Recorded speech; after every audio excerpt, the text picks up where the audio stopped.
Hello everyone. विद्यार्थ्यांनो, आपण मागील व्हिडिओ लेक्चरमध्ये इंट्रोडक्शन ऑफ डिजिटल मल्टीमीटर पाहिलेला आहे. आपण मागील व्हिडिओमध्ये पाहिला आहे डिजिटल मल्टीमीटरनी आपल्याला कुठल्या कुठल्या मेजरमेंट्स करता येतात, कुठल्या कुठल्या आपल्याला फंक्शन्स करता येतात. त्यामध्ये आपण पाहिलं आहे की digital multimeter voltage measurement, current measurement, resistance measurement, त्यानंतर काही ट्रान्झिस्टरचे पॅरामीटर्स, HFE पॅरामीटर त्यामध्ये मुख्यत्वे इन्व्हॉल्व आहे. त्यानंतर आपण डायोडच्या चेकिंगसाठी आणि कंटिन्युटी चेकिंगसाठी सुद्धा डिजिटल मल्टीमीटरचा वापर करतो. ज्यावेळेस आपल्याला डायोड चेक करायचा असेल त्यावेळेस आपण डायोडचं फॉरवर्ड आणि रिव्हर्स रेजिस्टन्स मेजर करतो, किंवा आपण सिलेक्टर स्विचनी डायोड सिलेक्ट करून आपण डायरेक्टली डायोडचा रेजिस्टन्स तिथे मेजर करतो.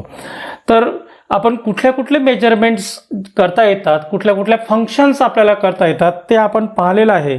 आता आपल्याला बघायचं आहे की डिजिटल मल्टीमीटरचं इंटरनल स्ट्रक्चर काय असायला पाहिजे आहे, त्यामध्ये कुठले कुठले ब्लॉक्स आहेत. आता जसं आपण पाहिलं की दोन वेगवेगळ्या ब्रँडचे जर तुम्ही डिजिटल मल्टीमीटर्स घेतले तर त्यामध्ये आउटर स्ट्रक्चर जसं वेगळं आहे तसं त्यामध्ये मेजरमेंटच्या ज्या काही स्केल्स आहेत त्या सुद्धा वेगळ्या आहेत. काही डिजिटल मल्टीमीटर्समध्ये तुम्हाला व्होल्टेज DC व्होल्टेज मेजरमेंटची स्केल आणि AC व्होल्टेज मेजरमेंटची स्केल ही एकच दिसेल, तिथे तो ऑटोमॅटिकली आयडेंटिफाय करतो. जर तुम्ही अजून एखादा कुठला डिजिटल मल्टीमीटर जर पाहिला तर त्या डिजिटल मल्टीमीटरमध्ये तुम्हाला व्होल्टेज मेजरमेंट DC व्होल्टेज असेल किंवा AC व्होल्टेज असेल, ती स्केलसुद्धा अवेलेबल असेल. त्यासोबत रेजिस्टन्सच्या वेगवेगळ्या स्केल असतील, त्यानंतर करंटच्या वेगवेगळ्या स्केल असतील. त्याचसोबत तुम्हाला त्या मीटरमध्ये कॅपॅसिटन्स आणि इंडक्टन्स मेजरमेंटची सुद्धा फॅसिलिटी दिलेली असेल. म्हणजेच अप टू दी मॅन्युफॅक्चरर ते डिपेंड असायला पाहिजे. मॅन्युफॅक्चररला जे वाटेल तसं तो त्यामध्ये चेंजेस करतो. म्हणजे याचा अर्थ असा आहे की आपण जी ब्लॉक डायग्राम पाहणार आहोत, जे काही इंटरनल स्ट्रक्चर ब्लॉक डायग्रामचं आपण जे पाहणार आहोत डिजिटल मल्टीमीटरचं, ते बेसिक असायला पाहिजे आहे. म्हणजे आपण जे पाहतो आहे ते बेसिक ॲज अ जो काही स्टँडर्ड असेल त्यानुसार आपण पाहतो आहे, ज्यामध्ये आपल्याला AC व्होल्टेज DC व्होल्टेजची सिलेक्शन स्केल जी असेल ती वेगळी असायला पाहिजे आहे. त्यानंतर करंटची सुद्धा वेगळी असायला पाहिजे आहे. म्हणजे आपण जी डायग्राम पाहतो आहे आणि ॲक्च्युअल डिजिटल मल्टीमीटर जो आहे त्यामध्ये भरपूर प्रमाणामध्ये चेंज असायला पाहिजे आहे. म्हणजे आज मी तुम्हाला जी ब्लॉक डायग्राम दाखवेल आणि तुम्ही जर समोर चालून जर एखादं वेगळं डिजिटल मल्टीमीटर पाहिलं तर तुम्ही असं म्हणायला नको की सरांनी तर आपल्याला ही डायग्राम दाखवली आहे आणि आपण डिस्क्रिप्शनसुद्धा याच डायग्रामचं पाहिलेलं आहे, तर काहीतरी आपल्याला वेगळं मिळतं आहे. अशातला काही प्रकार नाही. जसं त्या मॅन्युफॅक्चरला वाटेल तो त्यामध्ये तसं ॲडव्हान्स फीचर्स प्रोव्हाइड करतो. ओके, तर आपण सर्वात अगोदर ब्लॉक डायग्रामचं ओव्हरलुक करूया आणि त्यानंतर मग ईच अँड एव्हरी ब्लॉकचं त्यामध्ये काय फंक्शनिंग आहे आणि तुम्हाला आउटपुट कशा प्रकारे डिजिट्समध्ये मिळतं हे आपल्याला इथे बघायचं आहे. तर इथे माझ्यासमोर ब्लॉक डायग्राम आहे. कुठली ब्लॉक डायग्राम आहे? Block diagram of digital multimeter. ही एक बेसिक ब्लॉक डायग्राम आहे. तुम्हाला यापेक्षा वेगळी ब्लॉक डायग्राम सुद्धा मिळू शकते, त्यामुळे कुठेही कन्फ्यूज व्हायचं नाही. सर्व ब्लॉक डायग्राम सारख्याच आहेत, फक्त काही ब्लॉक्स जे आहेत काही दुसऱ्या ब्लॉक डायग्राममध्ये स्प्लिट केलेले असतील किंवा ते ब्लॉक्स या डायग्राममध्ये नसतील किंवा या डायग्राममधले काही ब्लॉक्स त्या डायग्राममध्ये नसतील. ओके, तर इथे आपण या ब्लॉक डायग्रामला काही पार्ट्समध्ये डिवाइड करूया, होरिझॉन्टल पार्ट्समध्ये, आणि ईच अँड एव्हरी पार्ट्समध्ये काही ब्लॉक जे आहेत ते कॉमन आहेत. त्यापैकी 2 ब्लॉक्स जे आहेत ते कॉमन आहेत. ते ब्लॉक्स आपल्याला अगोदर बघायला पाहिजे आहे. ते ब्लॉक्स आहेत ॲनालॉग टू डिजिटल कन्व्हर्टर आणि डिजिटल डिस्प्ले. मग आता इथे ॲनालॉग टू डिजिटल कन्व्हर्टरचं काय रिक्वायरमेंट आहे, ॲनालॉग टू डिजिटल कन्व्हर्टरचं काय रिक्वायरमेंट आहे हे आपल्याला अगोदर माहिती करून घ्यायचं आहे. आपण जी कुठली इलेक्ट्रिकल क्वांटिटी मेजर करणार आहोत, फॉर एन एक्झाम्पल आपण इथे AC व्होल्टेज मेजर करणार आहोत किंवा DC व्होल्टेज मेजर करणार आहोत, तर AC आणि DC व्होल्टेज जे आहेत त्या दोन्ही ॲनालॉग क्वांटिटीज आहेत. कुठल्या क्वांटिटीज आहेत? त्या ॲनालॉग क्वांटिटीज आहेत. मग ॲनालॉग क्वांटिटी आपल्याकडे अवेलेबल आहे. त्या ॲनालॉग क्वांटिटीला आपल्याला मेजर करायचं आहे आणि मेजर केल्यानंतर जे काही व्होल्टेज असेल ते व्होल्टेज आपल्याला in the form of digits दाखवायचं आहे. म्हणजे in the form of digits दाखवायचं आहे. याचा अर्थ असा आहे की आपल्याला त्याला अगोदर डिजिटल सिग्नलमध्ये कन्वर्ट करावं लागेल आणि डिजिटल सिग्नलमध्ये कन्वर्ट केल्यानंतर नंबर ऑफ पल्सेस आपल्याला मिळतील. त्या नंबर ऑफ पल्सेस आपल्याला काउंट करायचे आहेत. मग ज्या नंबर ऑफ पल्सेस आपण काउंट करणार त्या नंबर ऑफ पल्सेस आपल्याला कशाने मिळतील? तर त्या नंबर ऑफ पल्सेस आपल्याला मिळतील ॲनालॉग सिग्नलला डिजिटलमध्ये कन्वर्ट केल्यानंतर. मग इथे असा प्रश्न पडतो की या डायग्राममध्ये तर आपण काउंटरचा कुठे यूज केलेला नाही आहे. मग सर कसं सांगतायत की इथे काउंटर आहे? याचा अर्थ असा आहे की त्यामध्ये तो काउंटर अवेलेबल आहे, आपण दाखवला नाही आहे, कारण त्याची एवढी तिथे काही रिक्वायरमेंट मला वाटत नाही. कारण आपण डिस्प्ले करतो आहे, म्हणजे डिस्प्ले करण्यासाठी जी काही रिक्वायरमेंट आहे ती असायला पाहिजे आहे ॲनालॉग टू डिजिटल कन्व्हर्टरची. इथे आपण डिजिटल कन्व्हर्टर दाखवलेला आहे आणि प्लस काउंटरची. आपण जर इथे काउंटर आणि त्या सर्व गोष्टी जर दाखवत बसलो, ॲक्च्युली फक्त काउंटरच नको आहे आपल्याला, इथे आपल्याला 7 सिगमेंट डिकोडर ड्रायव्हर सुद्धा पाहिजे आहे. मग ब्लॉक डायग्राम खूप कॉम्प्लिकेटेड होईल. तुम्ही स्टडी कराल त्यावेळेस कॉम्प्लिकेशन्स प्रोड्यूस होतील. त्यामुळे आपण इथे ते जे काही अननेसेसरी ब्लॉक्स आहेत त्यांना अवॉइड करतो आहे. ओके, एवढाच उद्देश आहे, दुसरा कुठलाही यामध्ये उद्देश नाही. लक्षात ठेवायचं आहे की आपल्याला इथे ॲनालॉग टू डिजिटल कन्व्हर्शन ही प्रोसेस करायची आहे. त्यासाठी आपण इथे analog to digital converter use करतो आहे. त्यानंतर मग आपण ॲनालॉग टू डिजिटल कन्व्हर्टरचं आउटपुट कुठे प्रोव्हाइड करणार? तर आपण त्याचं आउटपुट प्रोव्हाइड करतो आहे काउंटरला. काउंटर सर्किट त्याला काउंट करेल आणि ॲप्रोप्रिएट आउटपुट प्रोड्यूस करेल. तो आउटपुट 4 बिट असेल किंवा मग 8 बिट असेल किंवा मग अजून काही जास्त बीटमध्ये असू शकतं. हे त्या पर्टिक्युलर मॅन्युफॅक्चरवर डिपेंड असायला पाहिजे. त्यानंतर मग आपल्याला एक डिकोडर ड्रायव्हर लागेल, डिस्प्ले ड्रायव्हर लागेल आणि डिस्प्ले ड्रायव्हरच्या नंतर मग आउटपुट जो असेल तो मिळाला पाहिजे डिजिटल डिस्प्लेला. हा जो काही डिजिटल डिस्प्ले आहे तो 7 सिगमेंट डिस्प्ले असू शकतो. पण आजकाल जे काही डिजिटल मल्टीमीटर आपल्या मार्केटमध्ये येत आहेत त्यामध्ये instead of 7 segment display direct LCD displays तिथे मिळत आहेत. ओके, तर हे जे काही आपण पाहतो आहे this is a basic block diagram. फक्त मल्टीमीटरचं फंक्शनिंग, डिजिटल मल्टीमीटरचं तुम्हाला इंटरनल ब्लॉक्स काय आहेत, त्यांचे फंक्शन्स काय आहेत हे कळण्याचाच यामागचा उद्देश आहे. ओके, तर या ब्लॉक डायग्रामला आपण 4 पार्ट्समध्ये डिवाइड करायचं आहे. एक पार्ट जो आहे त्याला म्हणूया आपण इनपुट प्रोब्सचा पार्ट. इनपुट प्रोब्स, आता इनपुट प्रोब्स म्हणजेच इनपुट कनेक्टर्स जे आहेत त्याचा एक पार्ट आपण इथे केलेला आहे. त्यानंतर दुसरा जो पार्ट आहे तो आहे रोटरी स्विचेसचा पार्ट. इथे एक रोटरी स्विच किंवा आपण त्याला सिलेक्टर स्विच सुद्धा म्हणू शकतो त्यामध्ये आहे. आता कुठे असतं मग सिलेक्टर स्विच डिजिटल मल्टीमीटरमध्ये ते आपल्याला बघायचं आहे. तर इथे माझ्याकडे आपण लास्ट व्हिडिओ लेक्चरमध्ये जो मल्टीमीटर पाहिला आहे तोच मल्टीमीटर मी इथे पुन्हा घेतलेला आहे. सेंटरमध्ये जो स्विच दिसतो आहे इथे मी रेड मार्क करतोय, पहा हा इथे याला म्हणायचं आहे सिलेक्टर स्विच. म्हणजे या सिलेक्टर स्विचच्या सहाय्याने इंटरनली, आता आउटर लूक जो आहे तो तुम्हाला माहिती आहे तिथे व्होल्टेजची काही रेंज दिलेली आहे, त्यानंतर करंटची रेंज दिलेली आहे, त्यानंतर रेजिस्टन्सची रेंज दिलेली आहे. AC व्होल्टेज असेल तर AC व्होल्टेज, DC व्होल्टेज असेल तर DC व्होल्टेज. तर तिथे रेंज दिलेली आहे, त्यानुसार आपल्याला सिलेक्ट करायचं आहे. पण आपण जी काही ब्लॉक डायग्राम तिथे ड्रॉ करतो आहे त्या ब्लॉक डायग्राममध्ये फक्त आपण काय केलं आहे, AC व्होल्टेजसाठी फक्त एकच टर्मिनल दिलेलं आहे, DC व्होल्टेजसाठी एक टर्मिनल दिलेला आहे, त्यानंतर AC करंटसाठी एक टर्मिनल दिलेला आहे, DC साठी एक टर्मिनल दिलेला आहे, रेजिस्टन्ससाठी एक टर्मिनल दिलेला आहे. तर हा जो पार्ट आहे याला म्हणायचा आहे सिलेक्टर स्विच. या सिलेक्टर स्विचच्या सहाय्याने आपण पर्टिक्युलर स्केल जी असेल, जी कुठलं आपल्याला व्होल्टेज पाहिजे आहे तर मग व्होल्टेजची स्केल आपण इथे सिलेक्ट करू शकतो. ओके, त्यानंतर दुसरा जो पार्ट असेल यामधला तो दुसरा पार्ट जो आहे तो असायला पाहिजे इथे प्रोब्सचा. प्रोब्स म्हणजे कनेक्टर. जर तुम्हाला व्होल्टेज मेजर करायचं आहे, AC व्होल्टेज असेल किंवा मग DC व्होल्टेज असेल किंवा मग रेजिस्टन्स असेल, त्यासाठी इथे काही टर्मिनल्स दिलेले आहेत. मी पुन्हा झूम करतो आहे इथे आणि सेंटरला एक टर्मिनल दिसतो आहे, तो टर्मिनल असेल कॉमन टर्मिनल. तिथे लिहिलेला आहे COM, त्याला म्हणूया आपण कॉमन. जनरली ब्लॅक कलरची जी वायर असेल तुमच्याकडे, ब्लॅक कलरचा जो प्रोब असेल त्याला आपण कॉमन प्रोब असं म्हणतो, आणि रेड कलरचा जो प्रोब असेल, रेड कलरची जी वायर असेल त्याला आपण म्हणतो व्होल्टेज आणि ओहमच्या रेंजसाठी यूज होणारी प्रोब. ओके, तर जर तुम्हाला व्होल्टेज मेजर करायचं आहे तर व्होल्टेज मेजरमेंटसाठी आपल्याला ब्लॅक प्रोब कनेक्ट करायचे आहे कॉमनमध्ये, आणि करंट मेजर करताना सुद्धा आपल्याला ब्लॅक प्रोब कनेक्ट करायचे आहे कॉमनमध्ये. रेजिस्टन्स मेजर करायचं असेल तरी सुद्धा आपल्याला काय करायचं आहे, ब्लॅक प्रोब जी असेल ती कॉमन टर्मिनलला कनेक्ट करायची आहे. ओके, त्यानंतर रेड टर्मिनल इथे दिलेला आहे, रेड नॉब इथे दिलेली आहे, आणि या रेड सॉकेटमध्ये आपल्याला रेड कलरची प्रोब कनेक्ट करायची आहे आणि ती व्होल्टेज मेजरमेंटसाठी असेल, आणि त्यानंतर ती रेजिस्टन्स मेजरमेंटसाठी असायला पाहिजे आहे.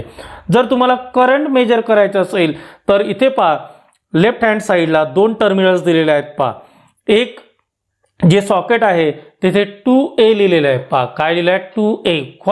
What its meaning? 2A means 2 amperes, 10A means 10 ampere. आता इंटरनली, आता या पर्टिक्युलर मॅन्युफॅक्चररचं म्हणतोय मी की यामध्ये 2 एम्पियर आणि 10 एम्पियरच्या दोन टर्मिनल्स दिलेले आहेत. आता स्केल वेगवेगळे आहेत पण टर्मिनल 2 दिले आहे. याचा अर्थ असा आहे की यामध्ये इंटरनली जे काही फ्यूज यूज केले असतील ॲक्सेस करंटसाठी तर 2 फ्यूज आहेत. म्हणजे तुम्हाला एक आयडिया असते की आपला जो करंट आहे तो 10 एम्पियरच्या बिलो आहे, तर तुम्ही तिथे काय करू शकता, 10 एम्पियरच्या बिलो पण 2 एम्पियरपेक्षा जास्त असेल तर 10 एम्पियरची नॉब तुम्ही तिथे करंट मेजरमेंटसाठी सिलेक्ट करू शकता. जर तुमचा करंट जर स्मॉल असेल, एखाद्या सर्किटमधला जर तुम्ही करंट जर मेजर करत असाल तर आता सर्किट्स म्हणजे काय असायला पाहिजे, आपण पॉवर सप्लाय कनेक्ट करतो, जास्तीत जास्त 15 व्होल्ट्स DC, किंवा मग एखादं अजून वेगळं सर्किट असेल तर जास्तीत जास्त 30 व्होल्ट्स किंवा अजून त्यापेक्षा जास्त. म्हणजे करंट जो असेल तो खूप कमी असायला पाहिजे. आपले जनरली DC करंट जे आहेत त्या मिलीच्या स्केलमध्ये असतात. म्हणजेच तुम्हाला DC सर्किटमधला जर करंट मेजर करायचा असेल तर तिथे तुम्हाला 2 एम्पियरची स्केल यूज करायची आहे.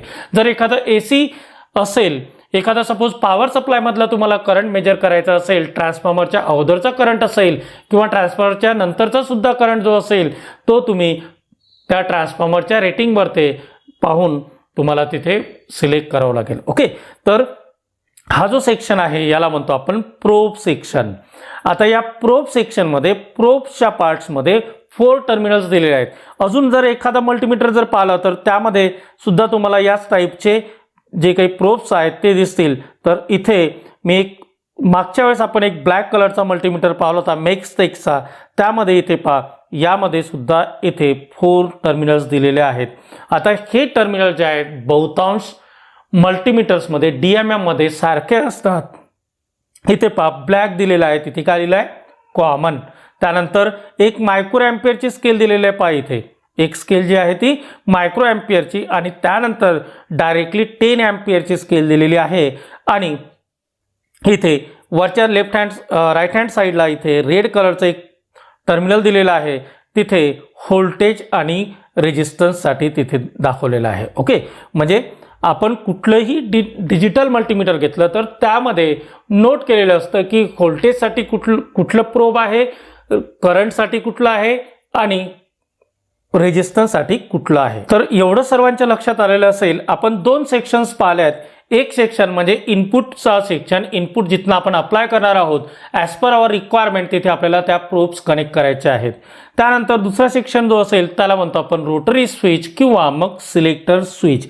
त्यानंतर जो सेक्शन असेल तो असेल ॲक्च्युअल प्रोसेसिंग सर्किट सेक्शन. आता प्रोसेसिंग सर्किट सेक्शन हे तुमच्या मेजरमेंट क्वांटिटीवरती डिपेंड असायला पाहिजे.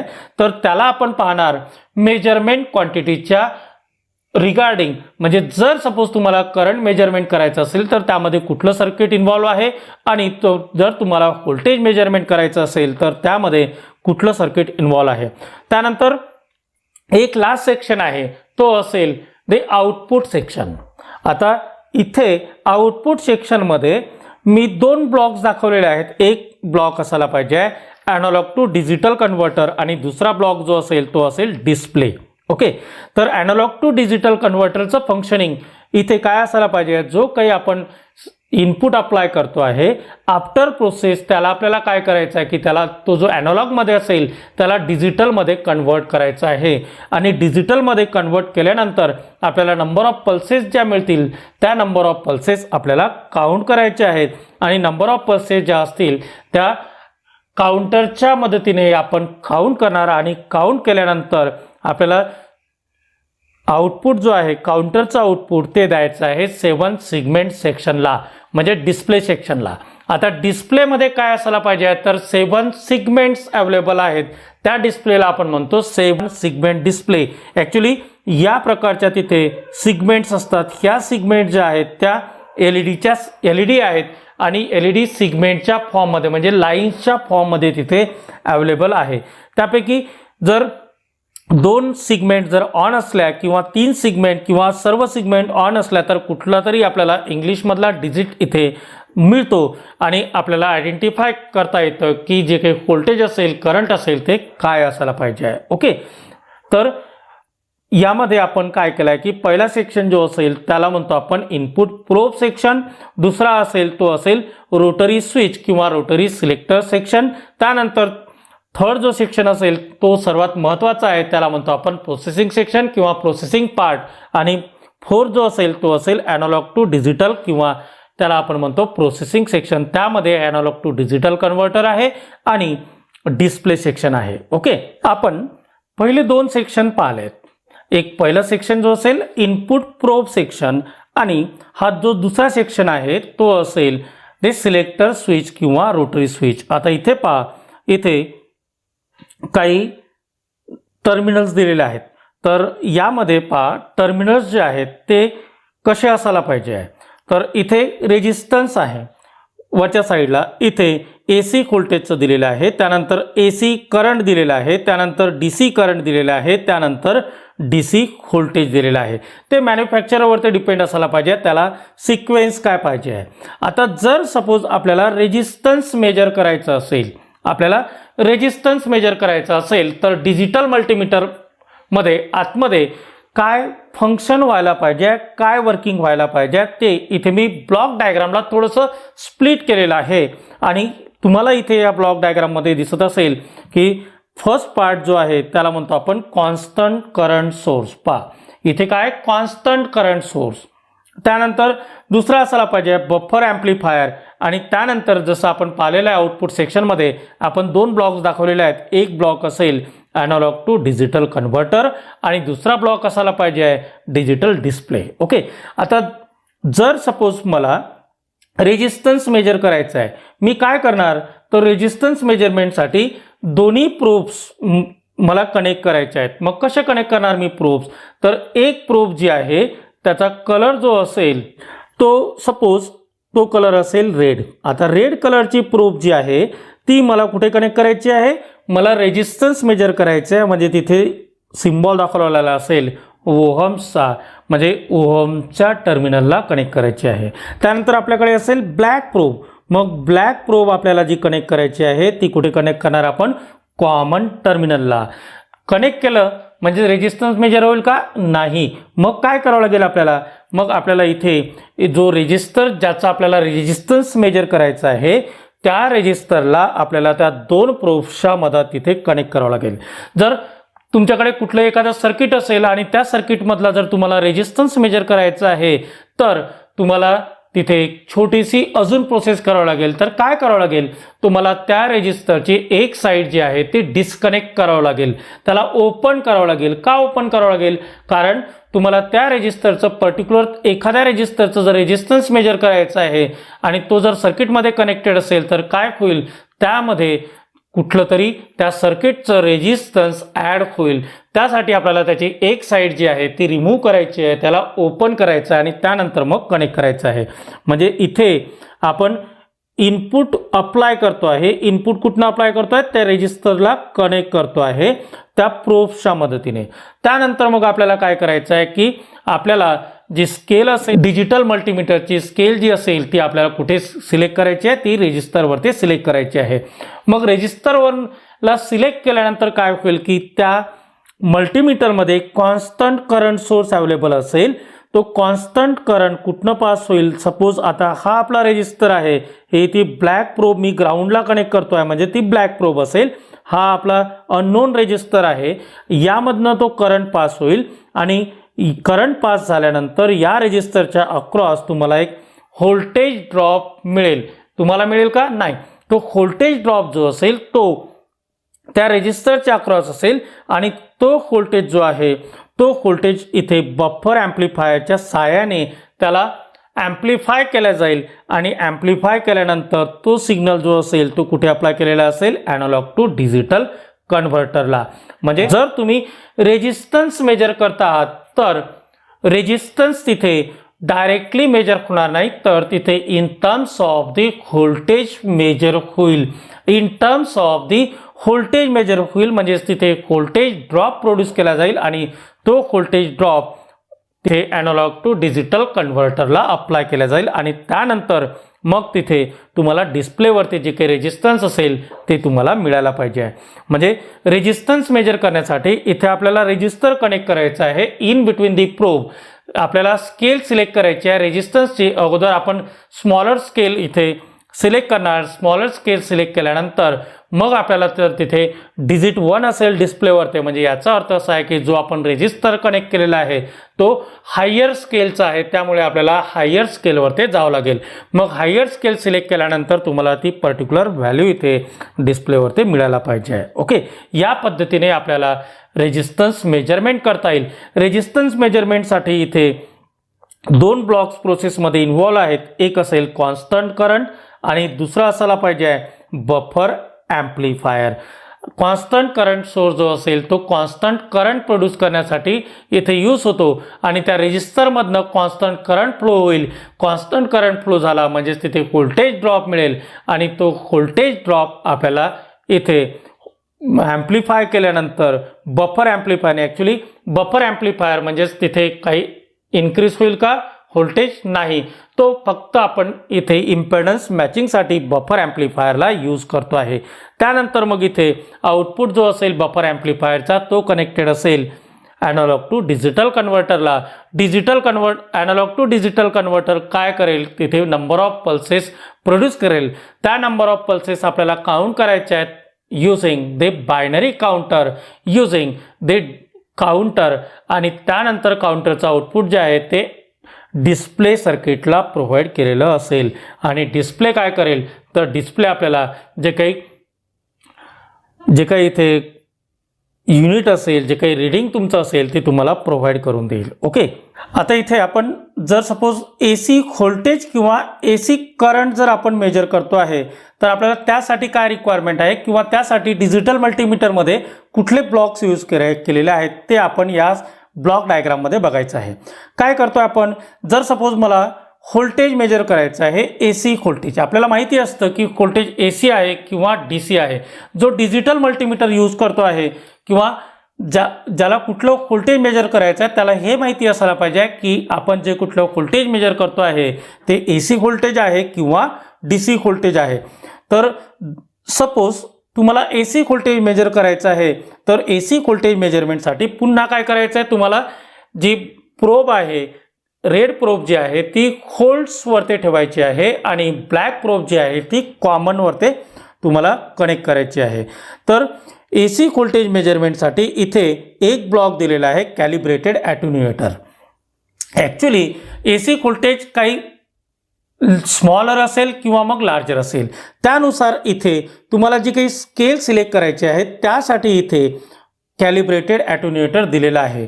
म्हणजे व्होल्टेज लेवल जे आहे ते रिड्यूस करतं आणि त्यानंतर ते रेक्टिफायरला दिलं जातं। जर इथे आपण AC व्होल्टेज जर पाहिलं तर AC व्होल्टेजसाठी 2 ब्लॉक्स इन्व्हॉल्व आहेत प्रोसेसिंगमध्ये। एक असेल ॲट्युन्युएटर आणि दुसरा असायला पाहिजे रेक्टिफायर। आता ॲट्युन्युएटरचं यूज केव्हा होतं, ज्या वेळेस व्होल्टेज लेवल खूप हायर असेल त्यावेळेस इथे ॲट्युन्युएटरचं यूज केलं जातं।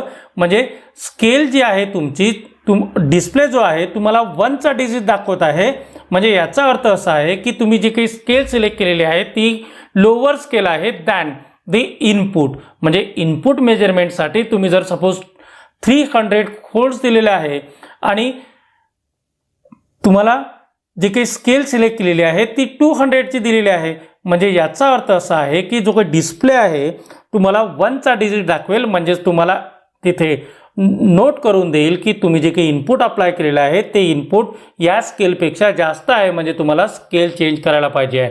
तर त्यासाठी इथे ॲटेन्युएटर दिलेलं आहे. त्यानंतर जे काही AC व्होल्टेज आहे ते AC voltage directly analog to digital conversion होऊ शकत नाही. मग त्याला काय करतो आपण, त्याला रेक्टिफायरच्या मदतीने DC मध्ये कन्वर्ट करतो. रेक्टिफायर AC व्होल्टेजला बाय डायरेक्शनल व्होल्टेजला DC व्होल्टेजमध्ये किंवा त्याला आपण म्हणू शकतो युनिडायरेक्शनल व्होल्टेजमध्ये कन्वर्ट करून देतं आणि त्यानंतर मग ते व्होल्टेज जे आहे त्या व्होल्टेजला इथे कन्वर्ट केला जाईल डिजिटलमध्ये. आता पुन्हा सेम ब्लॉक्स इथे आहेत, ॲनालॉग टू डिजिटल कन्व्हर्टर आणि डिस्प्ले युनिट. आता ॲनालॉग क्वांटिटी आपल्याकडे जी अवेलेबल आहे त्या ॲनालॉग क्वांटिटीला आपल्याला काय करावं लागेल, डिजिटलमध्ये कन्वर्ट करावं लागेल आणि ते केलं जातं ॲनालॉग टू डिजिटल कन्व्हर्टरच्या मदतीने. आणि त्यानंतर मग डिस्प्ले सर्किट्सला त्याचं आउटपुट दिलेलं असतं. ॲक्च्युली फक्त इथे डिस्प्ले अवेलेबल नाही तर सेंटरमध्ये काउंटर सर्किटसुद्धा अवेलेबल आहे. काउंटरचं आउटपुट जे असेल ते 7 सेगमेंट डिकोडर ड्रायव्हर्स किंवा डिस्प्ले ड्रायव्हर्सला दिलेलं असेल आणि त्यानंतर तुम्हाला जे काही रीडिंग असेल ते डोळ्याने तिथे डिजिट्समध्ये दिसेल. ओके, जर तुम्हाला करंट मेजर करायचं असेल तर इथे एक स्पेशल सर्किट यूज केलं जातं. त्या सर्किटला म्हणतो आपण करंट टू व्होल्टेज कन्व्हर्टर. तर AC करंट अप्लाय करायचं आहे करंट टू व्होल्टेज कन्व्हर्टरला आणि करंट टू व्होल्टेज कन्व्हर्टरचं आउटपुट जे असेल ते पुन्हा रेक्टिफाय केला जाईल आणि रेक्टिफाय केल्यानंतर पुन्हा तिथे सेम प्रोसेस असेल. ओके, म्हणजे इथे जर तुम्हाला करंट मेजर करायचं असेल तर तुम्हाला काय करावं लागेल, कॉमन प्रोब जी असेल ती ब्लॅक तिथे कनेक्ट करावं लागेल आणि त्यानंतर तुम्हाला तिथे ज्या कुठल्या वायरमधला करंट तुम्हाला मेजर करायचा आहे, ज्या कुठल्या सर्किटमधला करंट तुम्हाला मेजर करायचा आहे तिथे तुम्हाला त्या सर्किटला ब्रेक करावं लागेल आणि तिथे तुम्हाला जी काही सिलेक्टर स्विच आहे त्या सिलेक्टर स्विचला AC करंटवरती किंवा एखाद्या मल्टीमीटरमध्ये डायरेक्ट करंटसाठी ऑप्शन दिलेलं असतं. म्हणजे AC करंट असेल किंवा मग DC करंट असेल, करंटच्या स्केलवरती ठेवावं लागेल आणि त्यानंतर मग तिथे आतमध्ये डिजिटल मल्टीमीटरमध्ये एक सर्किट असेल करंट टू व्होल्टेज कन्व्हर्टर. त्याला ते करंट अप्लाय होईल, व्होल्टेजमध्ये तिथे कन्व्हर्शन होईल आणि त्यानंतर मग ते जे काही व्होल्टेज असेल ते व्होल्टेज तिथे रेक्टिफायरला प्रोव्हाइड केलेलं असेल आणि रेक्टिफायरचा आउटपुट पुन्हा ॲनालॉग टू डिजिटल कन्व्हर्टरला दिलेलं असेल. ओके, हे झालं आहे AC करंट आणि AC व्होल्टेज मेजरमेंट. मग आता कुठली क्वांटिटी राहिली आहे तर आता असेल DC व्होल्टेज मेजरमेंट आणि DC करंट मेजरमेंट. ओके, तर इथे पुन्हा आपल्याला 2 ब्लॉक दिसत आहेत. एक ब्लॉक असेल DC व्होल्टेजसाठी आणि एक ब्लॉक जो असेल तो कशासाठी असायला पाहिजे, current to voltage converter.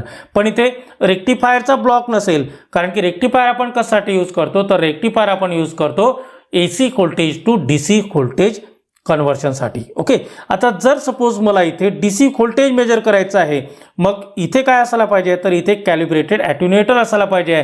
Calibrated ॲट्युनेटर तुम्हाला ती जी काही पर्टिक्युलर स्केल असेल त्या स्केलमध्ये सिलेक्शनसाठी यूज करता येतं. ओके, आणि जर मला इथे करंट मेजर करायचं असेल तर पुन्हा मला रिक्वायरमेंट आहे करंट टू व्होल्टेज कन्व्हर्टर. आता DC करंट आहे तर व्होल्टेज जे कन्वर्ट होईल ते कुठलं असायला पाहिजे, ते असायला पाहिजे DC व्होल्टेज. म्हणून इथे मला रेक्टिफायरची आवश्यकता नाही.